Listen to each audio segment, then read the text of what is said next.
Great show as always, and good to see you. Hang on, I got to fix my button. Hang on, they're yelling at me. Fix your button. All right, there we go. But you need a button. I'll give you one. Great show. All right, welcome to Hannity. Busy news night. So with zero evidence of Trump-Russia collusion, 442 days of stupidity into this Mueller partisan witch hunt. Well, your mainstream corrupt media is literally in this country desperately searching for a new crisis every second of every day. This time they're trying to focus their attention on their favorite topic. Oh, themselves. They're narcissistic. And one particularly devout anti-Trump fake journalist over at fake news CNN is so openly concerned the president's rhetoric could endanger members of the media. But we're going to show you how the White House press secretary, Sarah Sanders, absolutely decimated this person. We'll tell you about it in a minute during today's very tense briefing. Plus, we're going to help remind the anti-Trump fake news CNN network why so many Americans chant at you that you suck. Americans don't trust your abusively biased coverage. And despite the constant stream of negative coverage from the media, well, the president's poll numbers are going higher and higher and higher, which, by the way, comes as the administration is now combating, quote, Russia election meddling in a big way, something that Obama failed to actually do. Obama said this couldn't happen in this country. Trump needs to focus on getting voters and stop whining. Okay, moments ago, by the way, the president wrapped up a massive rally in Pennsylvania. We'll show you those best moments. We also have the very latest details, day 3 of the Paul Manafort trial of the century, a 2005 tax case. Sit tight, buckle up. It's almost Friday. Time for tonight's breaking news opening monologue. We're glad you're with us. All right, those crisis peddlers are at it again. Your mainstream destroy Trump media has constantly tried and constantly failed to sink the Trump presidency. And night after night, they're pushing scandal after scandal. It's day after day, and now it has come full circle. Now, tonight, the outrage of the day is centered around members of the media talking about themselves and their own little bubble, and how some believe that the president's rhetoric and conservative rhetoric and people chanting at them and any criticism against them actually is putting them in danger. All right, let's be very clear, get it off the table, as I said last night. Violence against any member of the press, frankly, anybody, is reprehensible. No one that I know, no real conservative, would ever call for or support any violence against the media. But I also said last night I'd be the first person to jump in and personally defend any journalist who was attacked anywhere in the country. And by the way, I trained 5 days hard, MMA. Frankly, I think I'd be an asset to them. And I'm pretty confident I could be effective. But let's also be clear. The fact that the people of this country are so fed up with their bias, their lying, is not a call for violence at all. As a matter of fact, it's actually freedom of speech and our duty to call out blatant lies, fake news for what it is. And it's no surprise that you, the American people, no longer trust the so-called mainstream media. Here's just one recent example. Today, the Trump-hating New York Times, the so-called paper of record, they actually defended the hiring of a person who once tweeted, quote, hashtag, cancel white people, and, quote, are white people genetically predisposed to burn faster in the sun, thus logically being only fit to live underground like groveling goblins, end quote. I was equating Trump to Hitler before it was cool. That's the New York Times. Why would the American people trust any organization that proudly hires that person? Now, today, the president tweeted, quote, they asked my daughter, Ivanka, whether or not the media is the enemy of the people. She correctly said no. It is the fake news, which is a large percentage of the media, that is the enemy of the people. Now, the press is absolutely a vital part of any democracy. Their rights are guaranteed in our Constitution, but so are the rights to freedom of speech and the president calling them out for the lies that they tell. And the American people also have a right. And when they know a network is feeding them lies, propaganda, misinformation every single second of every single minute of every single day, week after week, month after month, year after year, they're right to call them out. In fact, one so-called news network is so blinded by this anti-Trump derangement rage that they have, they don't even remember how destructive, how aggressive, how insane, how pathological their own rhetoric was even before day one of the Trump presidency. But we've got the videotape to remind you. Take a look. What he's done is create a lot of hatred and hostility between groups in this country after a half century of us trying to bring people together. Are the talking heads missing something when they pin it all on the economy? What about racial anxiety as a factor? So the Arizona Republic getting so many death threats over an endorsement is an example of how overheated the rhetoric is. Another example out of North Carolina today, the firebombing of a local GOP office. Yeah. But that kind of action is unacceptable, and we need to have the temperature come down on all sides right now. Unfortunately, Donald Trump is the lead in terms of raising the temperature at this moment in time. I think that if there's one thing that Donald Trump could do now that might calm some people, we're on track for a tragedy. No, we're on the track for the best economic recovery we've had in 15 years. So as you can see, fake news CNN quick to lower the level of discourse in this country. That was the same guy that said this is a white lash. But that didn't stop CNN's so-called chief White House correspondent, the king of lies, the king of fake news, Jimmy Acosta, from trying to self-righteously seize the moral high ground at today's press briefing. But by the way, he didn't win this round. Take a look. I think it would be a good thing if you were to say right here at this briefing that the press, the people who are gathered in this room right now, doing their jobs every day, asking questions of officials like the ones you brought forward earlier, are not the enemy of the people. I think we deserve that. I think the president has made his position known. I also think it's ironic. I'm trying to answer your question. Okay, well, I politely waited, and I even called on you despite the fact that you interrupted me while calling on your colleague. Well, I said it's ironic. Which is why I interrupted. I'm trying. But if you finish, if you would not mind letting me have a follow-up, that would be fine. But it's ironic, Jim, that not only you and the media attack the president for his rhetoric when they frequently lower the level of conversation in this country. Repeatedly, the media resorts to personal attacks without any content other than to incite anger. Boom, checkmate Sarah Sanders. She then helped remind fake news Jim Acosta about the real enablers of violence in this country during this powerful beatdown. Take a look. The media has attacked me personally on a number of occasions, including your own network, said I should be harassed as a life sentence, that I should be choked. ICE officials are not welcomed in their place of worship, and personal information is shared on the internet. When I was hosted by the Correspondents Association, of which almost all of you are members of, you brought a comedian up to attack my appearance and call me a traitor to my own gender. In fact, as I know, as far as I know, I'm the first press secretary in the history of the United States that's required Secret Service protection. The media continues to ratchet up the verbal assault against the president and everyone in this administration, and certainly we have a role to play, but the media has a role to play for the discourse in this country as well. Checkmate Sarah Sanders. As you can see, there are real acts of violence, harassment, aggression. It happens every day. There are a lot of nuts out there. I know personally. Like so many in the public eye, I've had numerous death threats over the years, white powder mailed to my office, and guess what? None of that is fun. And I'll be the first to stand up and say everybody has a right to freedom of speech. But saying that you're a liar and calling out fake news is only words. Nobody's supporting any violence. So don't make accusations that are untrue. Many in the media, they're all too happy to play down violence that have been over the years perpetrated against conservatives. For example, just today, a man arrested after leaving Majority Whip Steve Scalise a threatening voicemail. Remember, 2017, Steve Scalise, Republican, was shot by a deranged Bernie Sanders supporter. I don't remember the biased press assigning blame for that violence, and nor did I. You can't hold one psycho accountable and attribute it to some other person. Now, remember, during the Obama administration, no member of the mainstream media feared for their lives or blamed Obama for random acts of violence against conservatives because he said things like this. I might have to put Mr. Burgess on Fox News. You know, give him. I'll put Mr. Burgess up against Sean Hannity.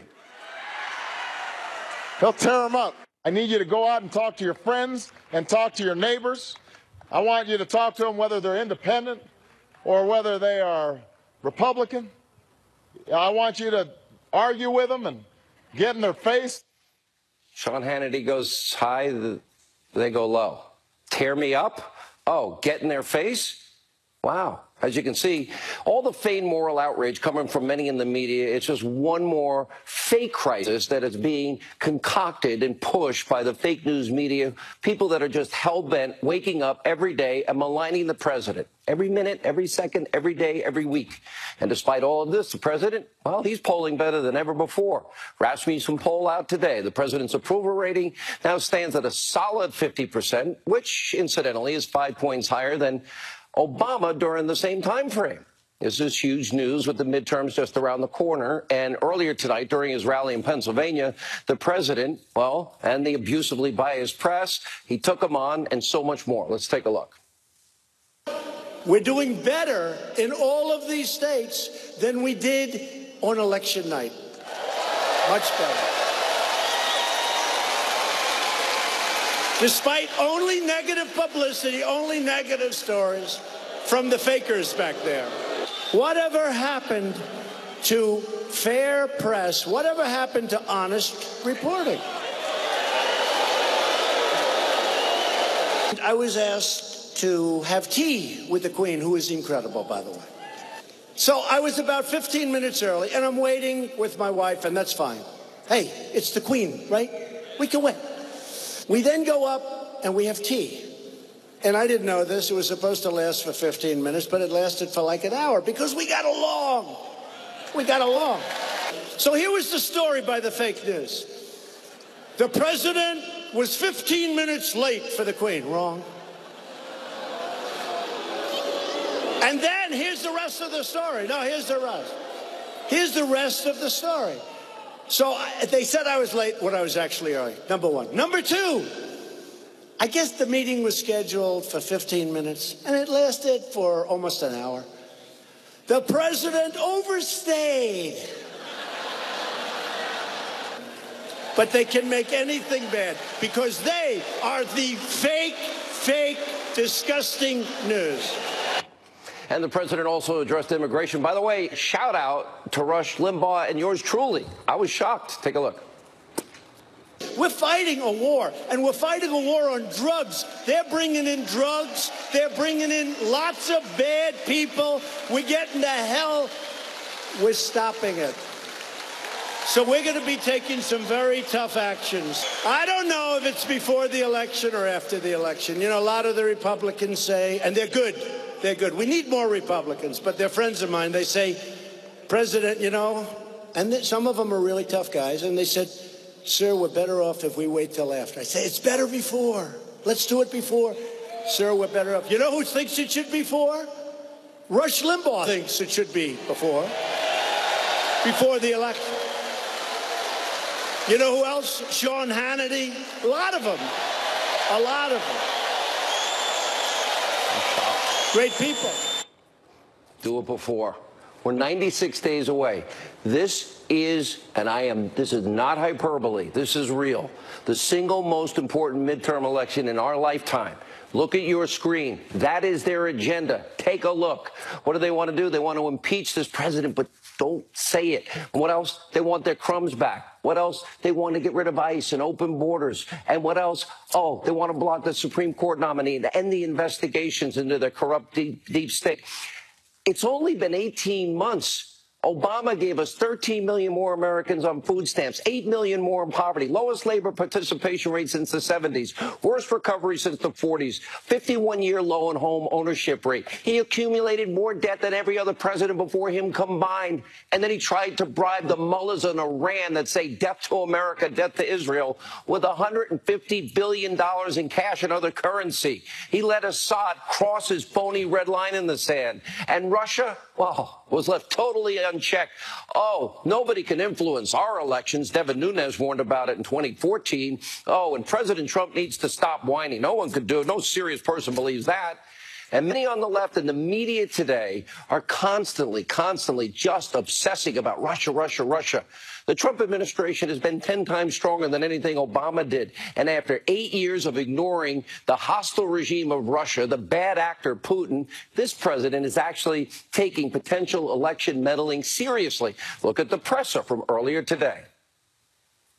Since January 2017, the President has taken decisive action to defend our election systems from meddling and interference. This includes measures to heighten the security and resilience of election systems and processes, to confront Russian and other foreign malign influence in the United States. It applies to the election to continue their pervasive efforts to undermine our fundamental values.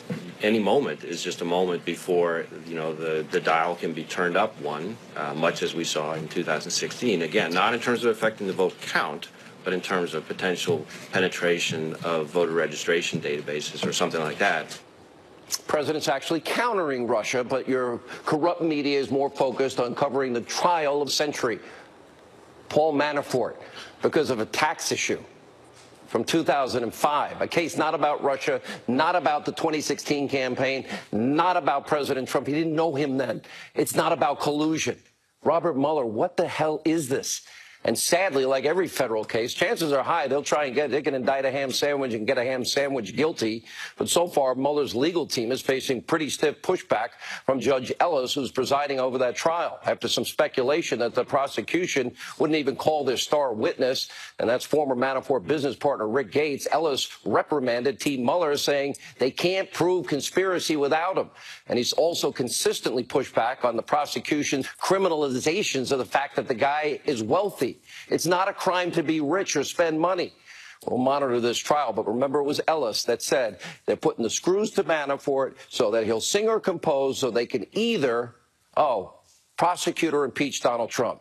Now, this has zero impact on the president, not about him. Mueller tried and failed to turn the screws on Manafort, and guess what? Nothing.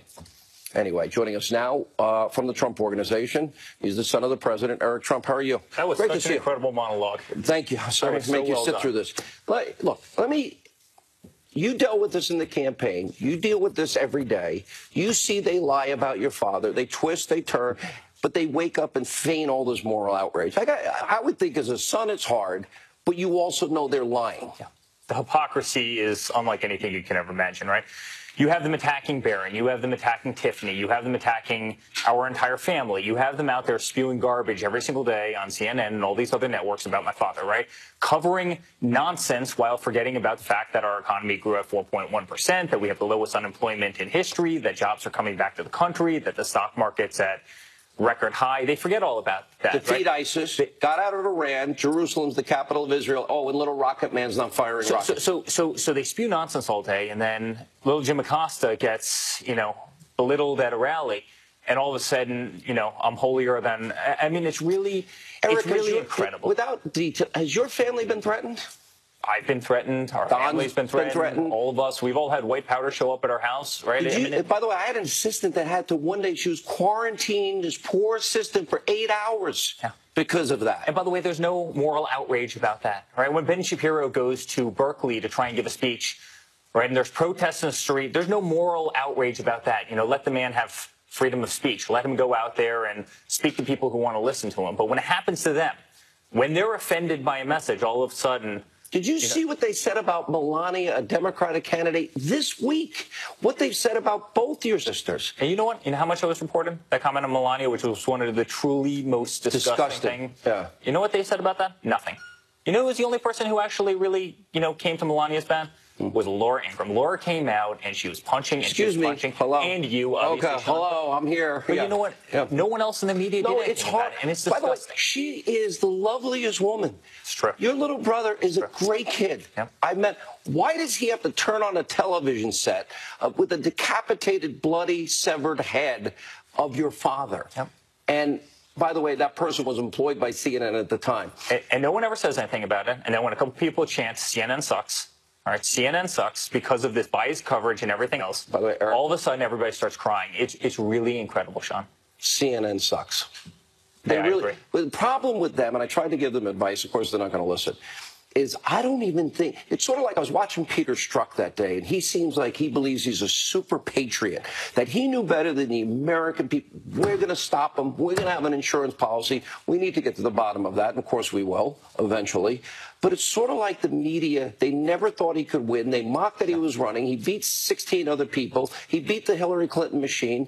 even with a fix-in and an investigation into her, and won against him, and which you now didn't know they about. downplay it. Now they downplay it. You know, it's really amazing. During the campaign, my father said, you know, my biggest goal, if I could achieve 3% GDP growth, I would absolutely love it, right? So now he's at 4.1% GDP growth, right? And they're not even touting that. They were mocking him when he said he could achieve 3. He'll never achieve 3. The New York Times came out and said he'll never achieve 3% GDP growth. Economists think he's lying about that. Then he achieves 4.1% growth, and they don't even compliment him on doing it. I mean, I'm actually they forget about convinced it. if he cured cancer, They they'd wouldn't still give him hate him. credit. No, they wouldn't give him credit. Of course not. Okay, so now the question is, it seems that the people are now aware of what the media's agenda is. So to me, this midterm is about the 6 items that I just mentioned. You were even working on 2020 already. But we got an election in 96 days. What do you say to those people that maybe only go out for presidential elections and there's a lower turnout in midterm election years? Well, listen, I think we're going to do very, very well. And I think this country, by every quantifiable measure, is doing better today than it's ever done before. People are seeing that. And I think, listen, you started the opening monologue with the fact that he's above 50% in the polls right now, right? I think he polls low, too.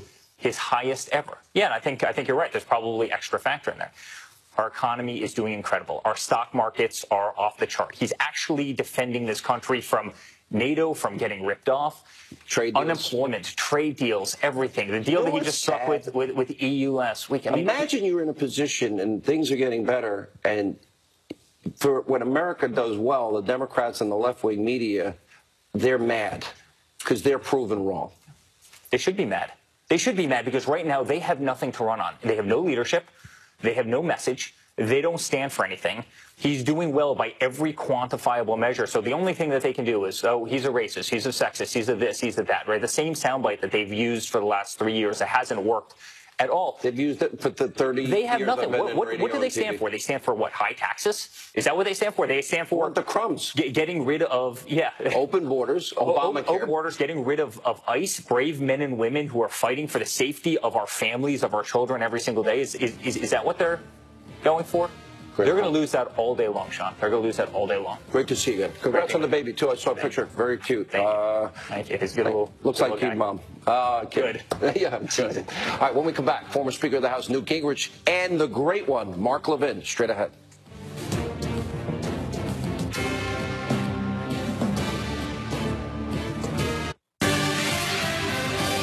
Republicans just passed the biggest tax cuts in the history of our country.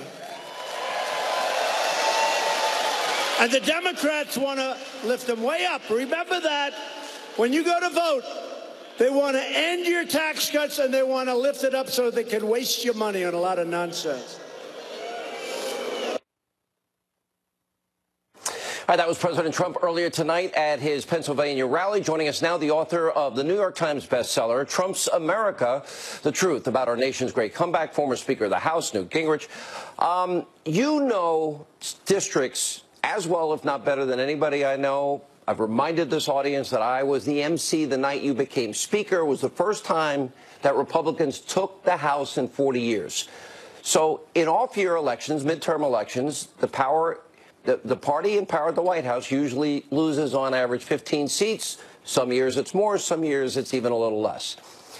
There are 100 competitive races. 86 are deemed Republican defend districts. That's a lot of defending. They got to win 61 of those seats and 3 of the 14 Democratic seats that are in play. Well, look, I think we have 2 futures this fall. You know, back in October of 2016, when you and I were among the very few people who thought Donald Trump could win, and all of these same experts, everybody right now who's talking about a blue wave, was convinced Hillary was going to win. Just go back and pull up the clips and the quotes. It's embarrassing. Now, what happened? Well, what happened was Trump had the guts to fight it out. He had the guts to go nose to nose with Hillary. He had the guts to take on the media. He had the guts, no matter what the poll said, to campaign 5 or 6 or 7 rallies a day. So where are the House Republicans? This is not complicated. I've done this for my whole life. Joe Gaylord and I, and you know Joe, who helped design the '94 campaign, are writing a brief paper right now to say to House Republicans, you know, suck it up. If you're prepared to go nose to nose with the left, and you're prepared to tell the truth, and you're willing to wage a national campaign, you want open borders, or do you want to control who comes in the U.S., including M.S. Thornstein gangsters? You want really great economy, really great growth, or do you want to go back to food stamps, dependency, big government, etc.? Go down the list. We have a chance here for a historic election to give the American people an honest choice between a radical, extremist Democratic Party in which the progressive wing is gradually being destroyed by the radical extremists, or they can try to appease the elites. And I'll tell you, if they run a district-by-district campaign, they will lose the House. It is impossible in the modern era. You're proof of it. Rush Limbaugh is proof of it. You're in 435 districts every day.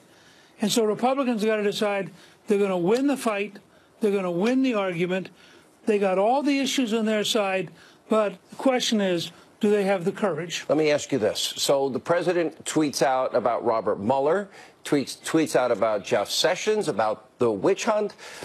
He was very clear in saying that, no, it's fake news.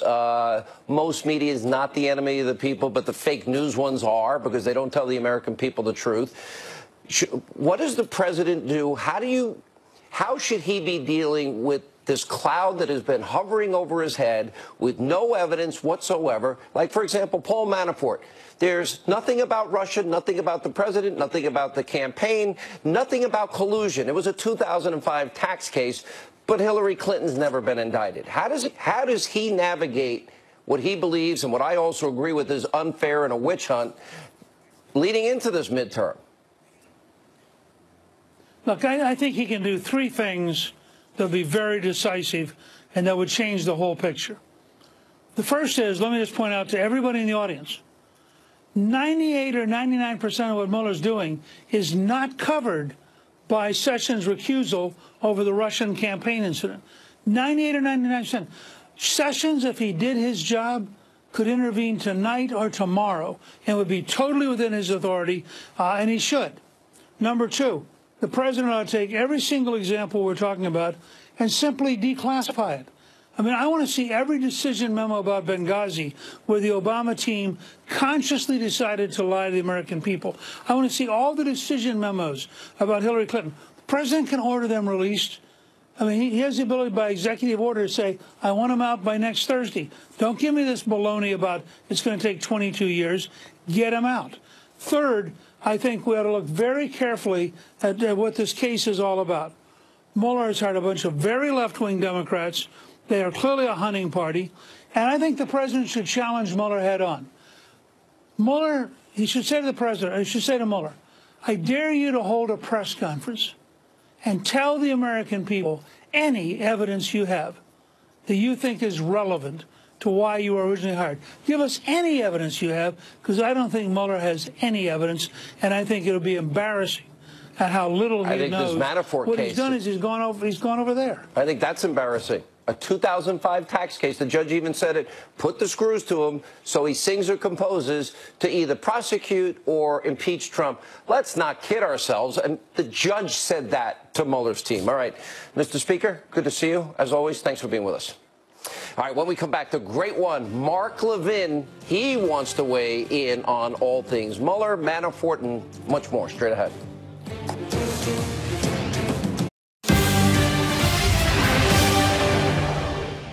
We're being hindered by the Russian hoax. It's a hoax, okay?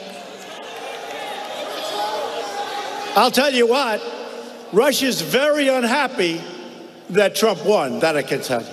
I was the one that let out 60 diplomats. I was the one that complained about the fact that Germany is paying billions of dollars for a ridiculous pipeline coming into Germany. They're paying billions and billions of dollars a year to Russia. I was the one that complained about it. Right, that was the president just a short time ago, his rally in Pennsylvania, ripping the Russia hoax. And just moments ago, President Trump, he arrived at Morristown Airport in New Jersey, as I believe he is headed for Bedminster. Joining us now with reaction on this and so much more is the host of the #1 rated cable show, 10 o'clock on Sunday evenings, Life, Liberty, and Levin. Thank me. God bless us. And the host of CRTV's CRTV's Levin TV. Life, Liberty, and Levin. Who has an entire Levin network TV. named after them except you? Yes. How are you, my friend? I'm doing great. How are you? By the way, for 5 seconds, I want to join you in celebrating Rush Limbaugh's 30 years, who made it possible for all of us to do what we do. The man has taken more spears and arrows, and it's such a great honor to call him my friend, and what he's done for this country is really incalculable. Anyway, go right ahead. Well, I got to tell you, and I mean this, without talk radio for 30 years and him leading that way and forging that path, and without Fox, I honestly, let's talk about Acosta and how corrupt this news media is. And they're a bunch of crybabies. Oh, they're calling us fake news. Oh, they're inciting. That's not violence. That's called freedom of speech. It's like, I guess they have freedom of the press to lie like they do. I would say this, you know, a lot has been said about the president calling fake news the enemy of the people. I have a different take on this. Why do the press hate the American people? Over 65 million people, give or take, voted for Donald Trump for president of the United States. I wrote this down. Various press outlets, reporters, hosts, or their guests have called millions and millions of Americans Nazis, racists, deranged, cultists, deplorables, and even worse. How do the press in this country justify calling tens of millions of people such outrageous names? And we conservatives have watched as the press have destroyed, as they're seeking to destroy Trump, Palin, Bork, Clarence Thomas, Ronald Reagan, the list goes on and on and on. The D.C. press corps today is the least professional press corps in my lifetime. They think that their job is to make it impossible for the president to function, to sabotage him, and to advance the cause of the ideologues, to advance the cause of a rogue prosecutor by the name of Mueller. And so the press really needs to be circumspect, take a look at itself. It won't. As long as they keep putting clowns like Jim Acosta out there, who is a drama queen of sorts, and who like to report on themselves and talk about themselves, as long as it's impossible to tell a late-night comedian from Jake Tapper and Jake Tapper from the porn star and all the rest of it, this is going to be the reaction of the American people. Well, if it wasn't so important, this is where, you know, thank God the American people have choices. And that we're a part of it is an honor, and I feel blessed to be able to do this, as I know you do. Let me ask you this and let you put on your attorney's hat for a minute. For those that don't know, you were the chief of staff for, I think, one of the greatest attorney generals ever, and that was Ed Meese. Why would they ever allow an illegitimate investigation run by Mueller and his merry band of Democratic donors to interview President Trump when there's no evidence? Collusion's not a crime, no evidence whatsoever. It's been a witch hunt from day one. Look at what they're doing with Manafort. I think Attorney General Meese at this point would have stepped in. I honestly do. And Newt Gingrich was on to something there. Much of the power being exercised by the Deputy Attorney General in lieu of the Attorney General has nothing to do with Jeff Sessions' recusal. Jeff Sessions will not be attacked by the media as long as he's quiet. The minute he speaks up or does something, he will be attacked. Look, the Manafort trial, here's what I don't get. Most of the issues they're raising, if he did all these things, bank fraud, embezzlement, tax fraud, and all the rest, and he did it during the Obama administration, who was the FBI director? Mueller. Mueller was the FBI director. He did nothing about it, apparently, when he was the FBI director. Apparently, they didn't know anything. So now Manafort is the campaign chairman for Donald Trump, and they throw 17 left-wing Democrat prosecutors at the guy who worked for the special counsel. That is a matter for the U.S. Attorney's Office in the Eastern District of Virginia. That's number one. Now, Mueller's pushing the other cases to the Southern District of New York. Then they set up Lieutenant General Mike Flynn. Then they have a few lesser lights here where they get for false statements or something like that. What the hell do we have this special counsel for? You don't want to know why?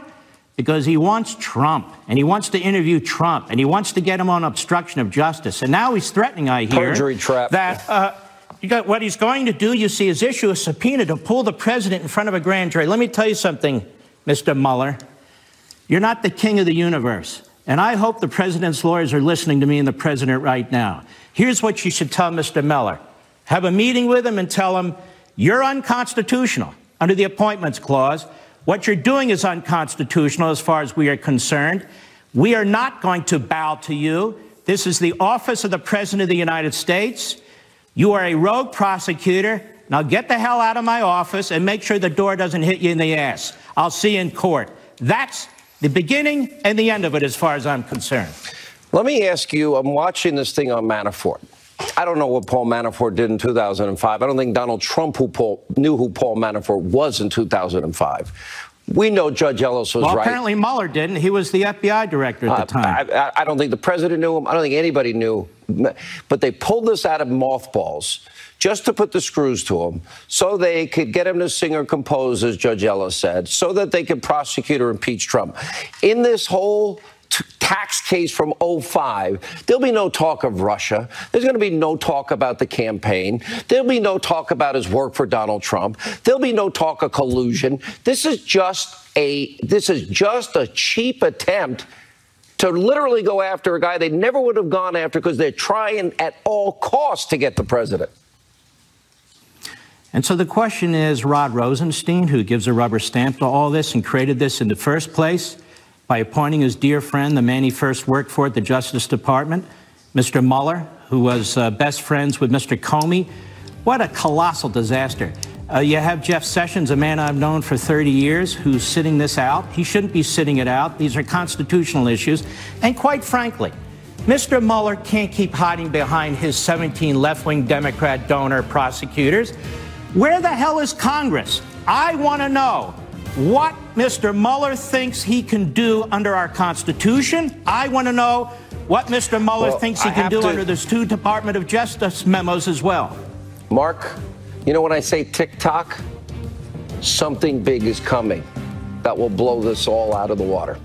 Thank you for being with us, the great one, Mark Levin. When we come back, Pastor Darrell Scott, he will join us saying that the president is probably the most pro-African-American president he has seen in his lifetime. He'll be here with Darrell Parks, and we've got the numbers next.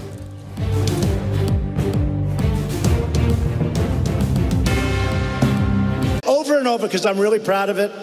Remember I said, what do you have to lose? What do you have to lose? African American, so many others. I said, what do you have to lose?